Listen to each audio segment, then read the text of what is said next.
अच्छा, आपने बिहार की बात कही, समय बचाने की बात कही, बिहार की टैली चलिए बता देते हैं, फिर उसके बाद आपका कमेंट ले लेंगे। बिहार की आइए बात करते हैं, सबसे ज्यादा निगाहें इसी पर टिकी हुई हैं और आइए इसका एग्जिट पोल आपके सामने रखते हैं। 17 से 17 सीटें जिस पर भारतीय जनता पार्टी चुनाव लड़ रही है वो जीत सकती है, ऐसा हमारा एग्जिट पोल बता रहा है। जेडीयू की अगर बात करें तो 11 से 13 सीटें जेडीयू जीत सकती है, एलजेपीआर 3 से 4 सीटें, हम 1 से 1 सीट जीत सकती है, आरजेडी का इस बार खाता खुल सकता है, 3 से 5 सीटें आरजेडी जीत सकती है, कांग्रेस 2 सीटें जीत सकती है, पिछली बार 0 सीट थी आरजेडी की, तो खाता तो कम से कम यहां पर आरजेडी खोलती हुई नजर आ रही है। और कौन सी सीट है जहां आरजेडी खाता भी खोल रही है और जीत सकती है, ये भावेश आप ही बताइए पहले। एक तो जहानाबाद की सीट है, वहां पे पिछली बार भी जेडीयू बहुत कम मार्जिन से चुनाव जीती थी, तो वो एक सीट है। एक सीट है बांका, वहाँ पे जयप्रकाश यादव बहुत अच्छे कैंडिडेट है, वहाँ पे बहुत सालों से वहाँ पे चुनाव लड़ते हैं। बीजेपी जेडीयू का जो कैंडिडेट वहाँ पे था उसको बहुत मुश्किल शुरू से लग रहा था कि वो वहाँ पे चुनाव हारेंगे। नहीं, एक बार जरा बिहार का आपका एनडीए का बता तो दें। पिछली बार 39 सीट था बीजेपी के पास, 40 में से 39 39 सीट थी। इस बार सब कहते हैं कैसे रिपीट होगा। आप देखिए नुकसान कितना हुआ, 40 में आप दे रहे हैं 34 से 36 सीट, 39 से घट के 34 से 36।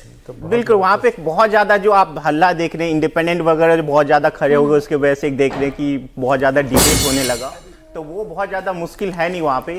जो सीटें एक सीट में दिलचस्पी शायद सबकी हो, काराकाट, बीजेपी भी सोच रही होगी क्या करा है यहाँ पर। देखिए, मैं अभी काराकाट को लेके कह रहा हूँ कि वहां पे उपेंद्र कुशवाहा को लेकर बहुत ज्यादा एक्साइटमेंट नहीं है, लेकिन जो अपोजिशन का कैंडिडेट है, सीपीआईएमएल का कैंडिडेट है, बिहार में यदि ठीक से आप देखेंगे सीपीआईएमएल, सीपीएम, उन सब का जो इतिहास रहा है, वो सवर्णों जितने भी ओबीसी हैं उन सब के लिए बहुत दुखदायी रहा है। उनके अगेंस्ट में बहुत ज़्यादा अच्छा, जो इंटरेस्टिंग है, जो मैं भी जानना चाह रही हूँ, वो लालू की 2 बेटियों के बारे में जानना चाह रही हूँ, रोहिणी आचार्य के बारे में और मीसा भारती के बारे में। इन दोनों सीटों पर क्या हो रहा है? दोनों सीटें हार रही, दोनों सीटें हार रही। और सारण, लालू यादव और राबड़ी देवी खुद कैंप लगाया था उन्होंने वहां पे, रातें गुजारी। मैं पहले पाटलिपुत्र एक ऐसा सीट है जिसको लेके हर बार चर्चा रहती है कि वहां पे आरजेडी जीतेगी या बीजेपी जीतेगी, लेकिन इस बार भी मुश्किल है। मतलब हाजीपुर की भी एक बार बात कर लें। छोटी सी टिप्पणी कर दूं, काराकाट कंस्टिट्यूएंसी, उपेंद्र कुशवाहा, पवन सिंह, इसीलिए तो मुश्किल हो गई।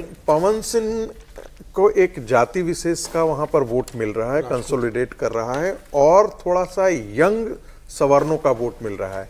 लेकिन बाई एंड लार्ज जो सवर्ण है, ब्राह्मण, भूमिहार, वो उन कुशवाहा के साथ कंसोलिडेट कर रहे हैं। तो मुझे लगता है ये इंपॉर्टेंट फैक्टर, वो एक बड़ा फैक्टर वो है जो मैं कह रहा था आपको, पूरी बात अपनी कर नहीं पाए। जो सीपीआईएमएल का कैंडिडेट है ना, वो बहुत बड़ा फैक्टर है कुशवाहा के जीत में। यदि वहां आरजेडी का कैंडिडेट होता तो संभवतः ये कुशवाहा वहां चुनाव हार जाते। इस बार 4 जून को जब नतीजे आएंगे तो आप देखेंगे पवन सिंह जिनको लेके इतनी ज्यादा चर्चा चलती है, वो 30-40 हजार वोट अगर आ जाए तो बहुत है। बिल्कुल सही। दूसरी चीज की आपको हैरानी होगी ये जान के कि पवन सिंह की शर्त बैठने को लेकर सिर्फ और सिर्फ ये थी कि आप मनोज तिवारी का टिकट काट दीजिए। जब वो दिल्ली आए थे और दिल्ली में रात 2:30 बजे तक उनकी बीजेपी के नेताओं के साथ बैठक हुई थी, उन्होंने कहा कि मैं एकदम से अपना कैंडिडेचर वापस ले रहा हूं, आप नॉर्थ ईस्ट दिल्ली से मनोज तिवारी का टिकट आपने दिया, वो टिकट कहाँ का मिला, इसके अलावा मुझे और कुछ नहीं चाहिए। आप सब लोग बिहार के सर एक मेरी दिलचस्पी बस एक प्लीज, ये नीचे जो आंकड़ा चल रहा है 3 से 9 से 30 से 24 एनडीए, भावेश आप ही से कह रहा हूं मैं, इसमें बीजेपी 272 पार हुई कि नहीं हुई? क्लियर मेजॉरिटी बीजेपी हुई या नहीं हुई अभी तक? अभी नहीं हुई है। यूपी का इंतजार, लेकिन यूपी से पहले जरा बिहार की बात कर लें। बिहार के नतीजों से हाजीपुर में कैसी जीत है? मीनाक्षी, हाजीपुर बहुत मेजर विक्ट्री होगी। मैं तो आनंद जी, मैं यहाँ पे नेताओं की बात करना चाहती हूँ। अब मुझे जरा ये बता दीजिए कि ये जो नतीजे आ रहे हैं, तेजस्वी यादव ने इतनी मेहनत की, इतना तेज दिखाया और जिस तरह से ललकारा है, तो उनका क्या होगा इस नतीजों के बाद? उनकी राजनीति, उनके ऊपर कितना इफेक्ट आएगा? अब सौरभ जी का कॉफी वाला शो होता तो मैं कहता कि वो कहीं शायद उन्होंने वीजा लगवा लिया है, कल परसों जा रहे हैं इलाज करवाने के लिए। खैर मैं वो अभी नहीं कहूंगा क्योंकि ये एग्जिट पोल का है। एक बात मैं ये कहना चाहता हूं कि तेजस्वी यादव ने जो चुनाव लड़ा, उन्होंने अकेले लड़ा। वो एक सामूहिक नेतृत्व को भूल गए। वो न जगदानंद सिंह कहीं चुनाव प्रचार में नजर आए, न पुराने जितने भी आरजेडी, अब्दुल बारी सिद्दीकी कहीं नजर नहीं है। तो बगैर कि एक मुकेश सहनी को मछली के साथ हेलीकॉप्टर पे लेके वो घूमते रहे। कभी मछली खाते हुए, कभी चिकन खाते हुए। और जो पवन सिंह की बात हो रही थी, तो जितने भोजपुरी सिंगर या एक्टर पहली बार चुनाव लड़े हैं वो पहली बार हारे हैं, चाहे वो मनोज तिवारी हो चाहे रवि, सब लोग पहला चुनाव हारा है, उसके बाद दूसरा जीतता है। तो पवन सिंह भी इसके अपवाद नहीं होंगे। जो मीसा भारती वाली सीट की चर्चा होती है, मीसा भारती में आप ये मत भूलिए पाटलिपुत्र में कि 2 विधानसभा सीट ऐसे हैं जो भूमिहार बहुल हैं, पाली और विक्रम। और पाली और विक्रम वहां पर डिसाइडिंग फैक्टर है। मनेर भी है वहां, और कई सीटें हैं, 6 या 7 विधानसभा सीटें। तो इनमें भूमिहारों का इतना वोट है जो ट्रेडिशनली आरजेडी के खिलाफ हैं। और जहानाबाद की जो बात कर रहे थे, वहां 2 भूमिहार कैंडिडेट खड़े हो गए, पुराने अरुण बाबू भी खड़े हो गए, वहां निर्दलीय या पता नहीं बीएसपी के टिकट पे शायद, अगर किस मैं पार्टी में है पता नहीं। अरुण बाबू भी बहुत सारी पार्टियों में घूम गया है। एक किशनगंज सीट की बात करते हैं। कंडीशन में आप पहले जैसे छपरा वाली सीट और पाटलिपुत्र ग्रामीण दोनों को समझे हैं कि पाटलिपुत्र ग्रामीण बीजेपी के लिए जीतना तब संभव रहेगा जब कुशवाहा वोट बहुत थोक में इधर आए। आरजेडी और तेजस्वी यादव के हिसाब से आप देखें सौरभ, तो एक चीज है कि जो कि बहुत सामने नहीं आती, वो लोकसभा का चुनाव वो लोग लड़ ही नहीं रहे हैं।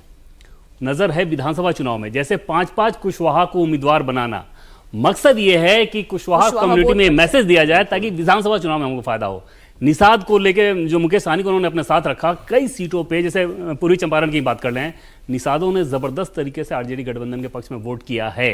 तो इसका उनकी नजर है विधानसभा चुनाव के लिहाज से लेकर लोकसभा में उसका इस्तेमाल कर रहे हैं। छपरा में एक फायदे वाली बात बीजेपी के लिहाज से ये हुई कि आमतौर पे आरजेडी के समय में ठाकुर वोट प्रभुनाथ सिंह के चलते बढ़ जाता था।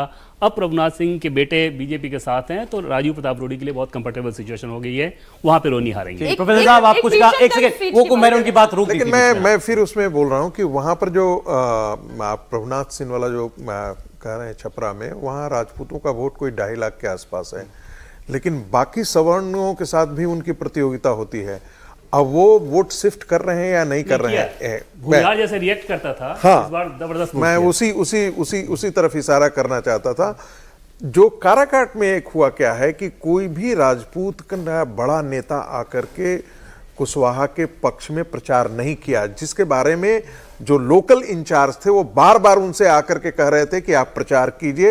यहां तक कि औरंगाबाद से सुशील कुमार तक भी वहां पर आकर के वो कैंपेन में नहीं पार्टिसिपेट किए। पवन सिंह सबको खुद फोन कर रहे थे कि मैं रहूंगा तो मोदी जी के साथ ही, तो आप लोग ना आए। हाँ, जिस भी ठाकुर नेता को बुलाया जा रहा था, पवन सिंह को जैसे पता चलता था तो वो फोन करके बोलते थे कि मैं भी जीतूं तो मोदी जी के साथ ही हूं, तो आप लोगों को आने की जरूरत नहीं है। अच्छा, नीतीश कुमार, अभी आपका जो सर्वे बता रहा है, जो चोट पहुंच रही है 2-4 सीटों की, 6 सीटों की, ये नीतीश कुमार के कैंप में से आ रही ना? नहीं, एक उनका भी सीट है और लोजपा का भी एक सीट है। जो वैशाली सीट है वो बहुत मुश्किल सीट हो गई है वहां पे। मुन्ना शुक्ला अच्छा लड़े।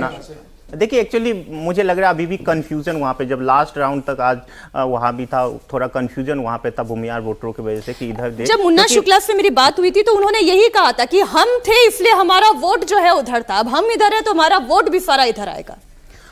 मेरे ख्याल से जो मुश्किल जो शुरू हुई लोजपा के लिए, वो वीणा देवी स्विच करके पशुपति पारस के साथ चले गए थे, तो उसके वजह से बहुत ज़्यादा उनके लिए जो लोजपा का जो कार्यकर्ता वहाँ पे था उसमें भी बहुत ज़्यादा एक्साइटेड नहीं था। दूसरी जो वजह भूमिहार वोटरों का रहा है, वो 2 कंसर्न बहुत बड़ी चीज़ है जिसके वजह से वो सीटें लूज कर सकती है। उससे ज़्यादा बड़ी भूमिहार लोग आरजेडी के पक्ष में आएंगे, भूमिहार आरजेडी के पक्ष में आएंगे, मुझे लगता है बहुत कम। उनकी ज़्यादा बड़ी समस्या जो है वो ये है कि वीणा देवी के पति के साथ जो जेडीयू के ही एनडीए के ही जो एमएलए उनके साथ बिजनेस पार्टनर हैं, मुजफ्फरपुर में कुछ समस्या आई, उसका भीतरघात वाली समस्या ये झेल रही है, उसका रिएक्शन वो लोग इस रूप में दिखा रहे हैं। कम से कम एनडीए के 2 विधायक ऐसे हैं जिन्होंने इनके खिलाफ बहुत काम किया, फिर भी देखिए क्लोज मार्जिन के साथ वो सीट निकलेगी। नहीं तो वैशाली निकाल रही है एनडीए, क्लोज मार्जिन के साथ वो सीट निकलेगी। नहीं, हमारे सर्वे के अकॉर्डिंग तो आरजेडी निकाल रही है। अच्छा, 2 सीटें जो कांग्रेस को दी है उनसे एक सीट और कौन सी? एक कटिहार वाली सीट है। मैं किशनगंज बार पूछी थी, फिर वापस आ जाती है बात। कटिहार और किशनगंज में कांग्रेस का एज दिख रहा है। 2 वजह, दोनों मुस्लिम डोमिनेटेड है। कटिहार में भी अच्छा खासा मुस्लिम की आबादी है। दूसरा, जो जेडीयू के कैंडिडेट है कटिहार में, बहुत अच्छा नहीं माने जाते, हालांकि बहुत फाइट है वहां पे। तो कटिहार यदि तारिक अनवर निकल जाए तो वो भी एक बहुत, लेकिन एज दिख रहा है अभी वहां पे। शिवहर लवली आनंद निकाल रही है। हाँ, वो निकाली है। जो किशनगंज है जहाँ बात हुई थी, एमआईएम का कैंडिडेट है, मुस्लिम वोट काटा जरूर है, पिछली बार भी उन्होंने काटा था, लेकिन लास्ट में जब 4-5 बजे के बाद वहाँ पे वोटिंग हुई तो एक मैसेज जरूर गया कि शायद मुस्लिम वोट ज़्यादा डिवाइड हो रहा है, इसके लिए फिर लास्ट में उन्होंने कांग्रेस की तरफ ज़्यादा वोट किया, तो उसकी वजह से कांग्रेस के पास एज दिख रहा है वहाँ। कटिहार में जेडीयू कैंडिडेट से गलती सौरभ ये हुई कि वहां पर तब एनडीए निकालता है वो सीट जब एक तीसरा कैंडिडेट खड़ा किया जाए मुस्लिम, उसमें संसाधन लगते हैं। जेडीयू के कैंडिडेट ने हाथ खड़े कर दिए कि मैं ये नहीं करूंगा क्योंकि मोदी जी के नाम पे तो मैं जीत ही जाऊंगा। तीसरा कैंडिडेट जैसे आप देते हैं तो 60 से 70 हज़ार वोट मुस्लिम का कटता है, फिर जीत वाली स्थिति हो जाती है। इस लिहाज से क्लोज हो गया है अभी भी, लेकिन बीजेपी या एनडीए कैंडिडेट वहां पे जेडीयू हारेगी उस तरह मैं नहीं मान रहा। मुझे लगता है कि मैंने कहा बहुत क्लोज फाइट है वहां पे, लेकिन फिलहाल चूंकि हमारे सर्वे में जो दिखेगा हम तो वही बात करेंगे। मुझे लग रहा है जिस हिसाब से आरजेडी का 3 से 5 सीटें अगर दिखा रहे तो मुझे लग रहा है तेजस्वी ने बहुत अच्छा प्रदर्शन किया अगर 2019 की तुलना में करे, और वो अकेला लड़ा है, कांग्रेस का कोई बहुत समर्थन मिला नहीं। आप देखिए एक तरफ भारतीय जनता पार्टी, नीतीश कुमार, चिराग पासवान, मांझी वहां पर है, उपेंद्र कुशवाहा वहां पर है, सबके खिलाफ अगर अकेले तेजस्वी लड़ रहा है वहां पर और 5 सीटें ला रहा है तो भले ही विधानसभा के सहारे आ जाती है। लोकसभा चुनाव में भले ही 3 से 5 सीटें मिल रही है, विधानसभा चुनाव में मुझे लग रहा है तेजस्वी सबसे बड़ा खिलाड़ी बन के निकलने वाला है। ये परिणाम अगर बताते हैं कि लोकसभा में अगर वो लड़कर अगर 3 से 5 सीटों पर पहुंच रहा है तो विधानसभा जो 2025 में होने वाली है तेजस्वी को रोकना बहुत आसान नहीं होगा इन लोगों को। Anand ji, lease of life मिली है नीतीश को, ज्यादा कुछ नहीं होगा अगर समीर जी की बात कोई आगे बढ़ाएं तो। नीतीश जी अब लाइफ का लेके करेंगे क्या? मुझे लगता है कि नीतीश जी जिस प्रकार की राजनीति कर रहे हैं और जिस प्रकार के वक्तव्य दे रहे हैं वो पॉलिटिकल लीज ऑफ लाइफ लेके भी कुछ नहीं होना उनका।